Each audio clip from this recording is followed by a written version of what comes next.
Hi folks, today we're going to talk about care of the 2-month-old infant. So as far as feeding goes, 2-month-olds should only be drinking breast milk or formula, and that's true up until at least 4 months of age. Don't give them any water, don't give them any juice, even if grandma and grandpa say it's okay. Their intestines are not designed to handle that quite yet. If you're bottle feeding, the rule of thumb is about an ounce more than their age in months. So if they're 2 months, it's 3 to 4 ounces every 3 to 4 hours. If they're 3 months, it's 4 to 5, so on and so forth. But that's just a rule of thumb. So if your kid is taking more or less, don't worry about it too much as long as they're gaining weight. We recommend tummy time at least 2 to 3 times a day for about 5 to 10 minutes.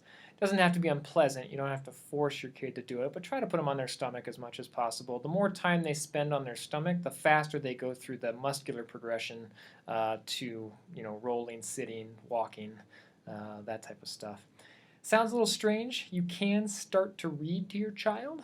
They'll like the sound of your voice, and the more words they're exposed to now, the better off their vocabulary will be when they're older. Your baby's probably not sleeping through the night yet. If they are, great. If not, don't worry about it too much. They can go longer at night, though, so some babies are going 4, 5, 6 hours, and that's fine. You don't have to wake them up to feed them anymore.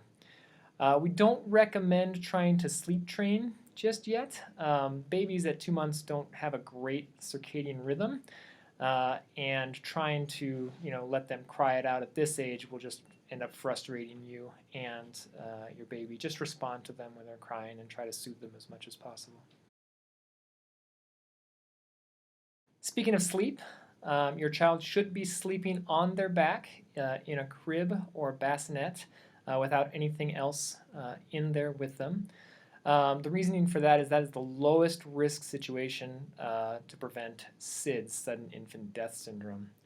We also recommend that your child stays in a rear-facing car seat, and that's going to be until they're 2 years old. Right now they're probably in an infant seat, and you're going to have to convert to a bigger seat later, but we'll talk about that when it gets closer. As far as your house is concerned, we recommend you check your smoke alarms and your carbon monoxide alarm, and make sure your water heater is turned down to less than 120 degrees Fahrenheit. Fever is no longer an emergency in your child. You don't have to go rush to the ER if you find that your child has a fever, but you should talk to your provider within about 24 hours to discuss with them kind of what's going on. It's still concerning in a kid this age, but it's not an emergency.